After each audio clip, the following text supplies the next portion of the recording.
প্রতিবেশী দেশে বিদ্রোহীদের হানায় ইরাকি কর্মকর্তাদের মনেও শঙ্কা জেগেছে।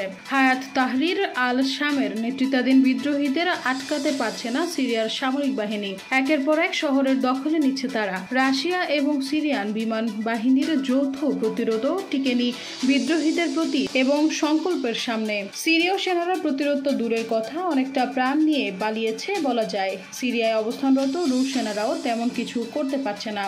এরই মধ্যে আলেপ্পো ও হামা শহর দখল নিয়ে এবার ঐতিহাসিক ঘটনার সাক্ষী হোমস শহরের দিকে অগ্রসর হচ্ছে বিদ্রোহীরা। আন্তর্জাতিক বিভিন্ন গণমাধ্যম বলেছে যে কোনো সময় পতন ঘটতে পারে হোমস শহরেরও।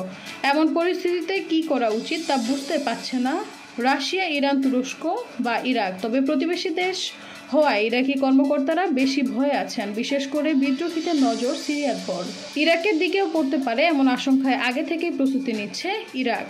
ধারণা করা হচ্ছে সিরিয়ায় সেনা পাঠিয়ে